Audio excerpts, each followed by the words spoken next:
This is my homemade tortoise tub for Morla, and it's working out great.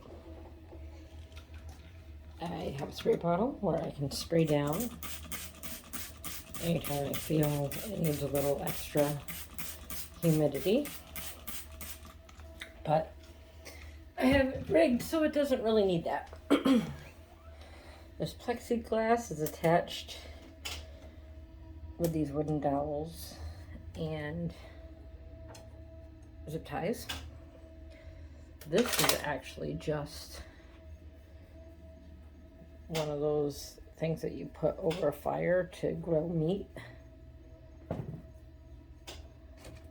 So it keeps the dogs out. It's not 100%, but I don't leave them unattended in here anyway. So I would know if they were messing with it. But those dowels keep the plexiglass on, which keeps the humidity in. And yeah, there's some areas where there's no plexiglass, but that's fine because I don't want it too humid because it was getting swampy before, which is why it's okay that there's this area here. Also over here, this is just a reptile cage cover that I got on Facebook Marketplace, which is nice because it's got this little door for the fogger tube to come in.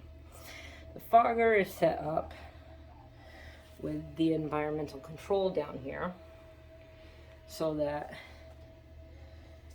the humidity sensor will tell it when to go on. And that isn't as often as it used to be because I have all these little water dishes filled with water, which I change out daily so it doesn't get slimy. So that fogger is what was making things swampy before.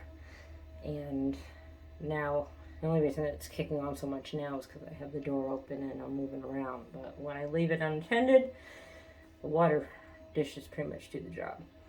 But there's the humidity sensor. And there's also a temperature thermometer. I have one over in the neutral zone and one over here by the basking lamp. And over here tells me temperature and humidity.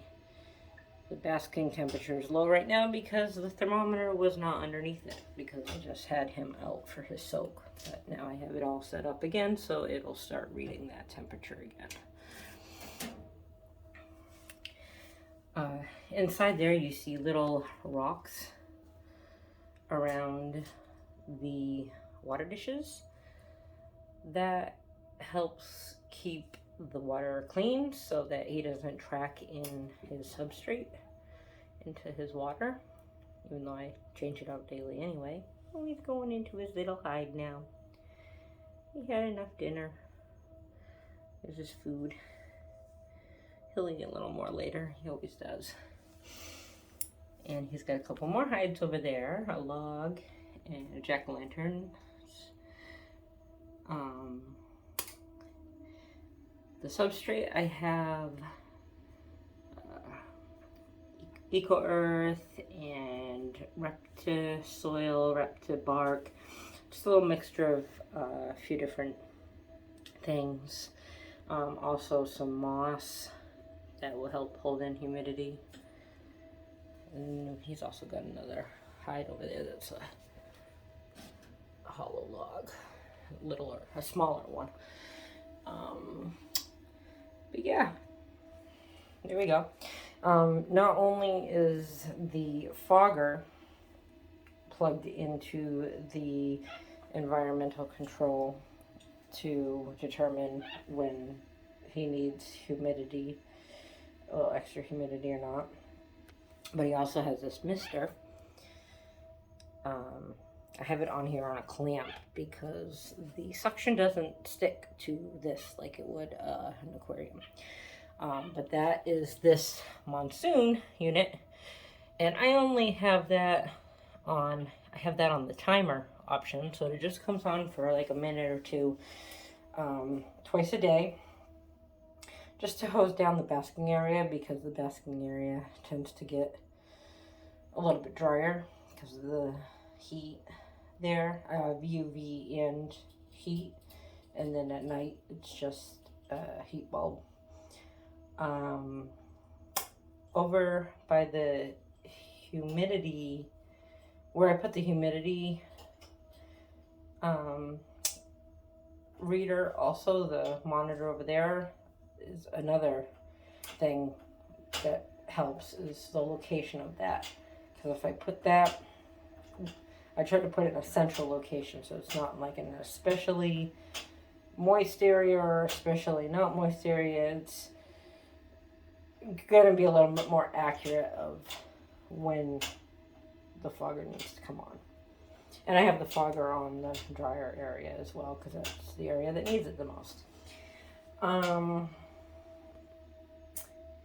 But yeah, so that the fogger is based on the monitoring of the humidity level.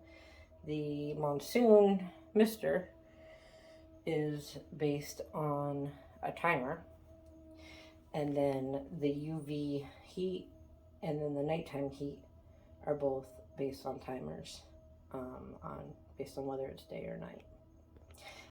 Environmental control will alert me if the temperature or humidity gets too far out of range for what Morla needs. I got a much bigger tub from Tractor Supply, because the bigger the tub, the more water dishes I can put, which means less turning on of the fogger, which means less getting swampy in there.